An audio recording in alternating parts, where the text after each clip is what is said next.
G20 재무장관 회의와 글로벌 뉴딜 정책에 따른 스태그플레이션 가능성 두 번째 내용입니다. 최근 글로벌 정부들이 코로나로 인해 막대한 재정 지출을 하고 있고 향후에도 뉴딜 정책 등 막대한 재정 지출이 예정되어 있기 때문에 경기는 침체 중인데 그렇게 돈을 찍어내면 물가만 상승하는 거 아니냐, 이런 스태그플레이션 우려가 굉장히 깊어지고 있는 상황입니다. 그래서 만약에 스태그플레이션이 온다면 가능성은 충분히 있지만 언제 어떻게 올 수 있을 것인가, 투자자로서는 이 부분이 굉장히 중요할 수 있어서 이 부분에 대한 내용을 다양한 측면에서 접근을 해보고 있고, 지난 내용에서는 닥터둠 루비니 교수가 주장했던 공급 축소 측면에서 스태그플레이션 가능성을 생각을 해봤습니다. 간단하게 요약을 해보면 1960년대와 70년대 스태그플레이션에는 크게 세 가지 특징이 있었는데, 첫 번째는 당시에는 경제체제가 사회주의 케인지안적인 정책이었기 때문에 수요에 집중할 수밖에 없는 경제체제였고, 그렇기 때문에 공급이 축소되면서 기업이익이 악화되고 물건을 생산해내지 못하면서 공급 축소 측면에서 물가 상승의 압력이 생겼었고, 두 번째로 닉슨 대통령이 근본이제를 폐지하고 막대한 달러 유동성을 시장에 공급을 함으로써 통화 팽창, 이 통화 팽창이 추가적인 물가 상승 압력을 일으켰었고, 세 번째로는 비탄력적인 상품 가격의 폭증, 이 물가 상승과 통화 팽창이 겹쳐지면서 시장에 빠르게 공급을 할 수 없는 원유라던가 농산품이라던가 이런 가격들이 폭증을 하게 돼서 이런 세 가지 상황이 겹치면서 스태그플레이션이 왔었다는 걸 우리가 확인을 했었습니다. 현재는, 그렇다면 현재도 그런 상황이 올 수 있느냐, 이 부분이 중요할 텐데, 현재 최근 40년간의 경제체제는 신자유주의 정책, 그래서 시장에 자유를 둠으로써 수요보다는 기업들이 물건을 잘 생산하고 잘 만들어내고 잘 경쟁을 하면 일자리가 생긴다는 공급 위주의 정책이었기 때문에 현재 최근 10년간 또는 현재도 나타나고 있는 상황은 공급 위주의 정책일 수밖에 없기 때문에 수요 축소가 문제이고, 그런 측면에서 1960년대, 70년대에 나타났던 스태그플레이션과는 굉장히 좀 상황이 다를 수 있다. 그렇기 때문에 공급 축소만으로 스태그플레이션을 얘기하기에는 좀 부족하지 않나, 이런 생각을 해봤습니다. 이번 내용은 스티븐 로치 교수가 주장했던 재정 적자 측면, 정부가 재정 적자를 급증시키면 스태그플레이션이 올 가능성이 있는지를 생각해 볼까 합니다. 먼저 스티븐 로치 교수는 1970년대 연준 연구원을 거쳐서 모건 스탠리 수석 이코노미스트로 오랫동안 일을 했고, 현재는 예일대 경제 관련 교수로 재직 중에 있습니다. 스티븐 로치 교수의 스태그플레이션 발언을 좀 요약을 해보면, 1970년대와 다르지만 결국은 스태그플레이션으로 갈 것이다. 전 세계 정부는 인플레이션으로 부채 부담을 축소하려고 할 것이다. 이 부분을 좀 간단하게 설명을 해드리면, 부채가 이렇게 증가할수록 부담을 느낄 수밖에 없는데, 정부는 화폐 가치가 만약에 하락한다면, 예를 들어 매년 갚아야 될 부채가 100만 원, 이자가 비용이 100만 원이라고 할 경우 화폐 가치가 하락하면 내년에 갚아야 할, 내후년에 갚아야 될 100만 원의 부담이 줄어들 수 있기 때문에 글로벌 정부는 그 부분을 노릴 수밖에 없다. 인플레이션을 발생시키려고 할 수밖에 없다라는 내용입니다. 또한 코로나로 인해서 경기 침체 장기화가 될 것이 확실해 보이고, 그에 따라서 재정 지출이 계속 늘어날 거기 때문에 화폐 가치가 하락할 것이다. 미국이 가장 심각하고 달러화가 35% 절하될 것이다 라고 주장을 했습니다. 이 관련 내용은 구글에 스티븐 로치로 검색하시면 다양한 기사들이 있기 때문에 확인하시면 될 것 같고, 정리를 해보면 재정 지출이 급증하면 인플레이션은 수반되게 된다. 또 경기 침체는 반드시 나타날 거기 때문에 스태그네이션 상황이 겹쳐지면서 스태그플레이션으로 이어질 것이다 라고 얘기한 것입니다. 그래서 이번에는 지난 내용과는 좀 다르게 두 부류의 경제학자들의 논쟁을 통해서 정부의 재정 적자, 급증, 이 부분에 대한 스태그플레이션 가능성을 좀 생각해 볼까 합니다. 참고한 논문과 리포트는 이렇게 되고, 해당 논문과 리포트들은 블로그에 링크를 해뒀습니다. 참고로 스티븐 세체티와 존 코크레인은 최근 발매돼서 화제가 됐던 코로나 경제전쟁이라는 책에 필진으로 참여하기도 했었던 굉장히 유명한 석학들입니다. 존 코크레인은 전미경제연구소 MBER 연구원으로 재직하기도 했고, 실제로 이 MBER 홈페이지에 들어가면 코크레인이 작성한 논문들이 굉장히 많이 있습니다. 현재는 시카고 경영대 교수로 재직 중에 있습니다. 코크레인은 자유주의를 따르는 정통적인 시카고학파 경제학자로서 과거의 케인즈학파를 따르는 폴 크루그먼과 굉장한 설전을 벌이면서 이슈가 되기도 했었습니다. 존 코크레인의 경기 침체 재정 정책 이해 논문에서는 굉장히 다양한 내용들을 다루고 있는데 그 중에서도 크게 두 가지로 존 코크레인이 주장했던 걸 요약을 해볼 수 있을 것 같습니다. 첫 번째는 정부 부채 확대의 한계 부분인데 이 오른쪽에 보이시는 그림은 1940년대부터 2010년도까지 10년대까지 미국 정부의 흑자를 GDP로 나눈 값을 표기해 놓은 그림입니다. 그림에서 보시다시피 1940년대 이후에 미국 정부의 흑자는 지속해서 하락하여 지금 적자 상태가 굉장히 커져 있는 상황이고 이 부분은 수입과 수출 또는 미국 정부가 기존에 졌던 부채를 이자를 지급을 해야 될 텐데 그 이자 비용을 더한 걸 GDP로 나눠 봤더니 지속해서 흑자가 줄어들고 적자폭이 커지더라 라는 걸 코크레인은 굉장히 강조를 했습니다. 이 부분을 조금 더 부연 설명을 드리자면 이 부채에 대한 부분을 간단하게 좀 요약을 해볼 수 있을 것 같은데 이 정부 부채라고 함은 미래 정부가 걷어들일 세금, 이 세금을 미리 앞으로 땡겨와서 현재 활용하는 것이라고 볼 수 있습니다. 반면에 기업 부채는 미래 매출을 현재 땡겨와서 앞으로 지금 현재 부채를 일으키면 앞으로 매출이 높아질 수 있을 것 같다는 예상에 앞으로 매출을 땡겨와서 부채를 일으키는 것이고 개인은 반면에 미래의 소득을 땡겨와서 현재 활용하는 것이라고 볼 수가 있습니다. 코크레인은 현재의 부채가 미래의 세수, 매출, 소득보다 클 수 있다. 그렇기 때문에 이걸 갚을 수 없을 수 있다라는 것을 강조한 것이고 그 중에서도 정부 부분, 정부가 현재 이자 비용도 감당할 수 없을 만큼 적자가 커져 있기 때문에 그 이자 비용을 지불하기 위해서 또 새로운 적자 국채를 발행해서 빚을 질 수밖에 없고 그 빚으로 빚을 계속 돌려막을 수밖에 없다. 그렇기 때문에 정부 부채는 확대의 한계가 있고 그렇게 정부 부채를 늘리면 반드시 인플레이션이 따라오게 된다라는 것을 강조한 것입니다.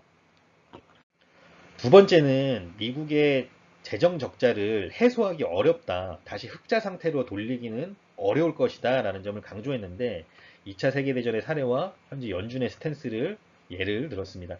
오른쪽을 보시면 1940년대부터 2010년대까지 미국 정부의 부채를 표기한 그림인데 그림에서 보시다시피 2차 세계대전 당시에는 미국이 국채 발행을 막대하게 함으로써 정부 부채가 120%까지 올라갔었지만 2차 세계대전을 통해서 미국이 유럽으로 군수 물품이라던가 식량들을 다량으로 수출하게 되고 유럽으로부터 금을 대량으로 받아옴으로써 미국 정부 부채가 이렇게 축소되는 효과를 가져올 수 있었지만 현재는 그러기 쉽지 않다. 그러기 힘들다. 라는 점을 굉장히 강조한 것이고 또한 이 정부의 뉴딜 정책 등의 공공사업은 단기적으로 경제 성장을 일으킬 수는 있지만 장기적인 추세를 만든 건 아니었다. 장기적인 경제 성장 추세를 만들었던 건 2차 세계대전처럼 전 세계의 수요 폭발이었다. 군수물품의 수요라던가 아니면 식량의 수요라던가 이런 폭발이었지 이런 상황이 다시 발생하기는 쉽지 않다라는 점을 얘기한 것이고 연준의 통화정책의 한계 이 부분에 대해서는 조금 부연 설명을 드려야 될 것 같은데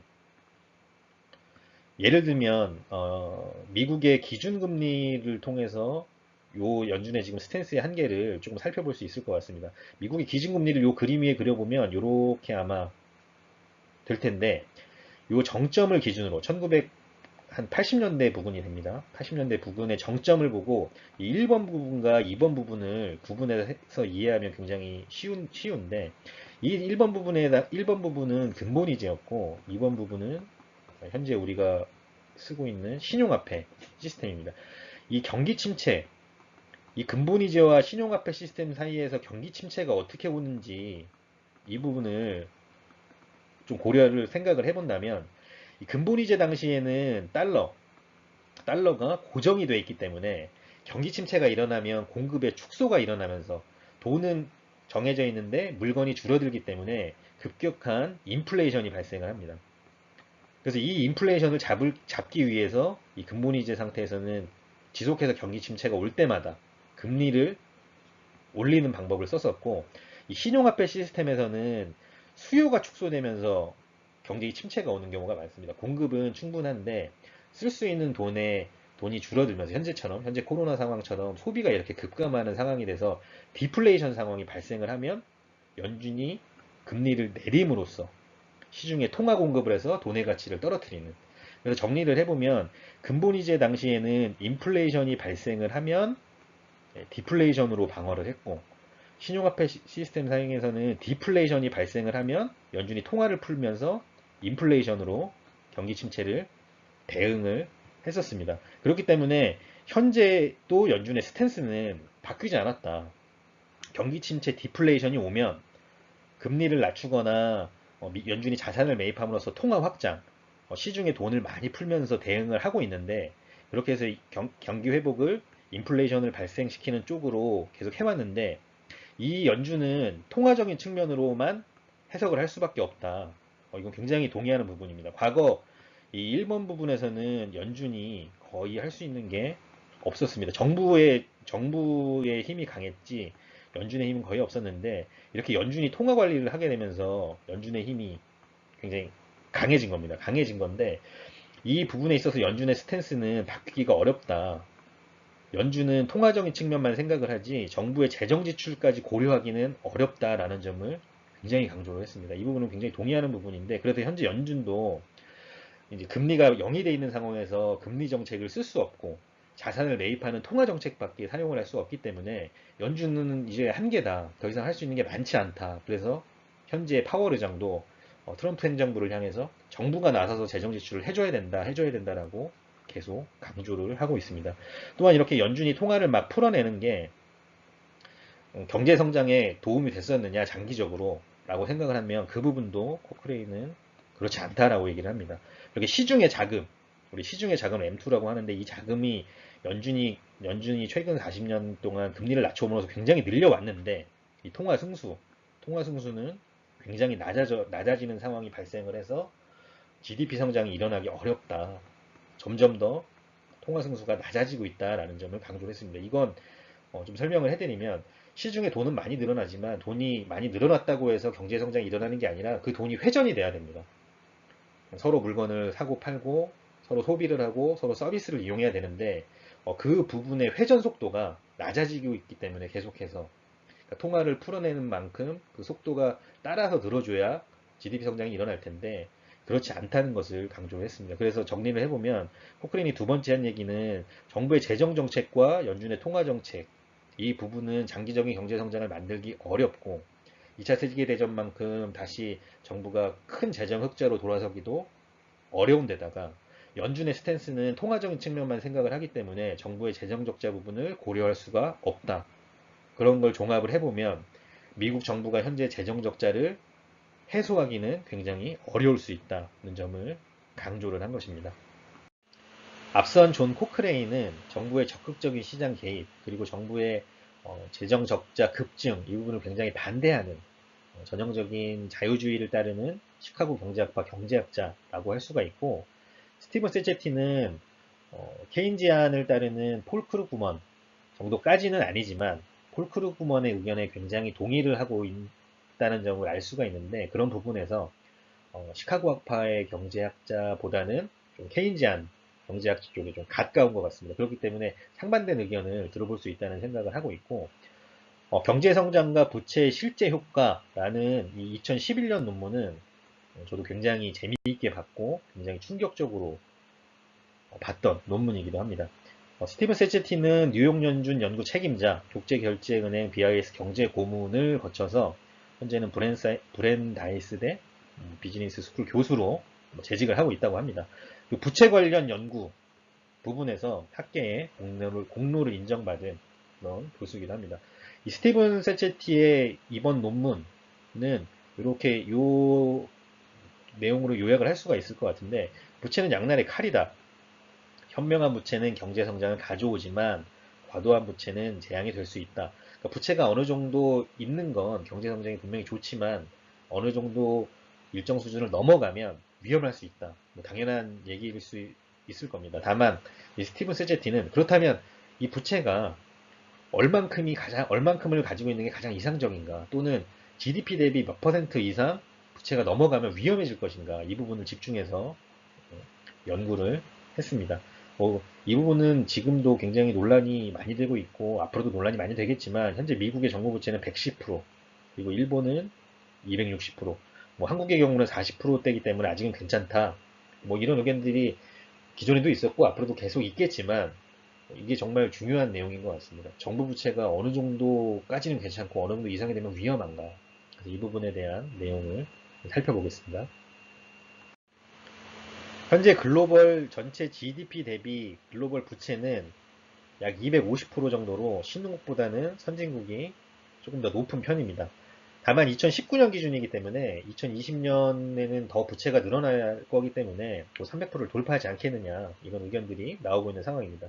세체티는 OECD 18개국을 기준으로 1980년대부터 2010년대까지 10년 단위로 끊어서 각국의 부채가 어떤 국가에서 늘어나고 줄어들었는지에 따라서 경제 성장과 어떤 연관성이 있었는지를 구분하는 것으로 이 논문이 시작이 되게 됩니다. 평균적으로는 글로벌 부채는 지속해서 증가해왔던 것을 알 수가 있고 앞으로도 계속 증가하지 않을까, 이렇게 세치티는 예측을 하고 있습니다. 이번에는 정부, 기업, 가계, 각 주체별 부채 증가가 1인당 GDP 성장률과 얼마나 연관이 있었느냐를 조사를 했는데 굉장히 재밌는 현상이 나타났습니다. 정부 부채, 민간 부채, 기업 부채, 가계 부채가 1인당 GDP 성장률과 얼마나 상관관계가 있었느냐를 보니까 정부 부채는 0.0016으로 그다지 상관관계가 높지 않게 나타났고, 민간과 기업과 가계의 부채 증가는 오히려 1인당 GDP와는 상관이 그렇게 없더라, 오히려 반대더라 라는 것을 알 수가 있습니다. 또한 이 GDP의 변동성, 그러니까 1인당 GDP가 급격하게 변동하는 구간에서는 정부 부채는 오히려 음의 상관관계였고, 민간, 기업, 가계의 경우에는 다소 정부 부채에 비해서는 상대적으로 높게 나왔다는 걸 알 수 있습니다. 그래서 세체티는 각 주체별 부채의 증가가 경제 성장과 밀접한 상관관계를 보인다는 점은 예측하기 어렵다고 주장을 했고, 단기적으로 1인당 GDP가 급격하게 변동하는 그 구간에서는 부채의 증가가 어느 정도 상관관계가 있지만, 장기적으로는 부채의 증가가 경제 성장에 큰 영향을 미치지 못한다는 것을 주장을 했습니다. 이번에는 OECD 18개국의 부채 규모별 부채 생산성을 조사를 해봤는데, 부채 규모별로 4분위로 분류를 해보니까 가장 부채 수준이 낮은 건 1분위, 가장 높은 건 4분위로 해가지고 구분을 해보니까 1분위부터 3분위까지는 부채가 늘어나는 거에 따라서 경제성장도 따라서 올라오지만, 4분위가 되면서 부채가 급격하게 증가를 하니까 경제성장이 낮아지더라 라는 것을 알 수가 있었는데, 이 재밌는 것은 4분위 국가들의 공통점이 정부 부채가 과도한 국가들이었다는 겁니다. 대표적으로 그리스, 이탈리아, 일본을 예를 들고 있습니다. 그래서 대부분의 국가들은 기업 부채와 가계 부채의 비중이 높은데 4분위 국가들은 정부 부채가 과도하더라 라는 것을 알 수가 있었습니다. 이번에는 경제 환경의 변화를 금융위기 구간, 비금융위기 구간, 금융흐름의 변수가 나타났던 구간, 이렇게 세 구간으로 분류를 해서 각 주체별로 부채 성장과 경제 성장에 얼마나 상관관계가 있었느냐를 조사해 보니까 재밌는 결과가 나타났는데, 정부나 개인보다 기업이 부채를 증가시켰을 때 GDP 성장에 훨씬 큰 기여를 하더라라는 것을 알 수 있었다고 합니다. 반면에 개인 부채의 증가는 성장률 측정이 불가했다고 합니다. 그러니까 한 방향이 나오지 않았다. 그렇기 때문에 개인의 부채 증가가 성장률에 기여한다는 걸 알 수 없었다라고 주장을 했고, 반면에 정부 부채 증가는 오히려 성장률을 감소시키는 효과가 있더라라고 주장을 했습니다. 앞서 말씀드린 4분위 국가들이 부채 수준이 가장 높지만 경제 성장이 가장 낮게 나왔다는 점과, 정부 부채 증가가 이 금융의 흐름, 금융의 구간별로 구분을 해봤더니 가장 낮더라라는 이 두 가지 측면에 주목할 필요가 있다는 생각입니다. 기업 부채나 가계 부채보다 정부 부채의 GDP 대비 부채 생산성이 떨어지는 건 당연한 얘기겠지만, 선진국일수록 고령화로 인해서 복지 비용이 많이 들기 때문이다 라는 내용이 이어집니다. 일할 수 있는 인구보다 일하지 못하는 인구들이 현재도 많지만 앞으로 점점 더 많아질 거기 때문에 GDP 대비 부채 생산성은 계속해서 낮아질 수밖에 없고, 세치티는 그 한계값을 85%에서 100% 정도로 봤습니다. 정부 부채가 85에서 100%까지는 경제 성장에 일정 부분 기여를 하지만 그 이상 넘어가게 되면 복지 부분에 대한 또는 또 생산성이 없는 곳에 부채가 쓰일 가능성이 점점 더 높아질 수 있고, 그렇기 때문에 부채를 늘린다고 하더라도 경제 성장에 큰 도움이 될 수 없다고 주장을 했습니다. 이 부분에 굉장히 주목을 해야 된다는 생각인데, 저 역시도 정부, 기업, 가계가 만약에 동일한 수준으로 부채를 늘린다면 동일한 위험이 있을 거라고는 어떻게 보면 약간의 편견이 있었지만, 정부 부채 부분만큼은 기업이나 가계에 비해서, 기업이나 가계는 부채를 일으키면 바로 투자를 하거나 소비를 해서 생산성 있는 일에 쓰일 수 있고 GDP 상승과 인플레이션을 일으킬 가능성이 높지만, 정부 부채는 생산성 없는 곳에 쓰일 수도 있기 때문에 상대적으로 GDP 성장이나 인플레이션에 기업이나 가계보다는 큰 영향을 미치지 않을지 모른다라는 생각을 하게 되었습니다. 그래서 세체티 역시 무제한까지는 아니지만 현재의 부채 상황을 해결을 하려면, 다만 이 해결하는 과정이 부채의 붕괴가 아니라 지속되는 부채의 돌려막기 식으로 갈 거라면 이 부채를 늘리는 것을 무제한까지는 아니어도 정부가 주도해서 계속해서 늘리는 것은 어느 정도 찬성을 한다. 폴 크루그먼의 의견에는 동의를 한다. 본인은 그렇게 생각한다고 이야기를 하면서 이 논문이 마무리가 되게 됩니다. 이번 내용을 정리를 해보면 시카고 학파 경제학자들은 정부가 너무 시장 개입을 하면 안 된다. 그러면 인플레이션 생기고 스태그플레이션 올 수 있다라고 주장을 하는 것이고, 반면에 케인즈 학파 경제학자들은 무슨 소리야, 정부가 시장 개입해도 된다. 그래도 인플레이션, 스태그플레이션 오기는 어렵다라고 주장을 했다는 것을 알 수가 있습니다. 개인적으로 두 부류의 경제학자들의 논리 모두 굉장히 동의하고 있는 편이고, 충분히 현실 가능성이 있다는 생각이지만, 이 논리만큼 중요하게 봐야 되는 건 이들이 공통적으로 말하는 부분이 있다라는 점입니다. 이 부분은 미국의 공화당 민주당, 더 나아가서는 글로벌 모든 정부들과 경제학자들이 다 동의하고 있다고 생각을 하는데, 어느 정도 정부의 재정 지출은 불가피하다는 점입니다. 이것은 뭐 신자유주의 한계점에서 원인을 찾을 수가 있는데, 현재 빈부격차가 너무 커져 있기 때문에 기업과 가계 대신 정부가 지출을 일으키지 않으면 현재 경제 회복을 일으키긴 어렵다라고 모두가 다 동의하고 있다는 점입니다. 두 번째는, 그래서 이러한 결과에 따라서 스태그플레이션이 오든 경제 회복이 되든 뭐 다시 경기 침체로 가든 정부의 역할론이 굉장히 중요할 텐데, 그렇기 때문에 정부의 재정 지출 능력에 달려 있다. 이 부분을 이 두 부류의 경제학자들은 공통적으로 말하고 있습니다. 이 부분을 더 집중해서 봐야 된다는 생각이 들고, 왜냐하면 경제학자들은 과거 데이터나 숫자로 경제 현상을 설명할 수밖에 없기 때문에 이 정부의 재정 지출 능력 이런 것들은 숫자화하기가 어려워서, 네, 경제학자들의 영역이 사실은 아닐 수 있습니다. 이거는 정책적인 영역이고, 그렇기 때문에 이들의 논리를 보는 것도 중요하지만 저는 개인적으로 정부들의 재정 지출 능력 이 부분에 따라서 스태그플레이션이 발생할 가능성이 훨씬 높다라고 생각하고 있습니다. 우리가 숫자적인 것, 부채가 늘어난다거나 통화가 늘어난다거나 아니면 달러 가치가 하락한다거나 아니면 공급이 축소된다거나 이런 부분보다는 그 부분을 해결하기 위해서 글로벌 정부가 어떻게 할 것이냐, 각 국가별로 그게 어떻게 나타날 것이냐, 이 부분에 훨씬 더 집중을 해야 된다는 생각이 들고, 그렇기 때문에 개인적으로 힌트를 여기서 찾았는데, 이 OECD 홈페이지에 들어가면 G20 부분, G20 부분에 대한 설명이, 정책 설명이 나오는데 이 부분에서 이 대목에 주목을 했습니다. 2%. G20은 전 세계 인플레이션이 2% 또는 경제 성장률이 2%가 되도록 강력하게 정책 공조를 해야 되고 강력하게 노력을 해야 된다. 라는 점을 되게 강조를 하고 있는데, 이 2% 부분. 이 부분을 최근에 G20 재무장관 비대면 회의에서도 찾을 수가 있었고, 2016년 일본이 아베노믹스를 시행을 하면서 일본 BOJ가 발표했던 내용에도 이 2%, 인플레이션 2%에 대한 내용이 실려 있었고, 최근 연준 의장 파월이 물가가 2%될 때까지 무제한으로 지원을 하겠다. 그때까지 금리 제로를 유지하겠다. 이 모든 국가들이 현재 2%를 얘기하고 있다는 점. 이 부분에 주목을 해서 마지막 3편으로 이어가도록 하겠습니다.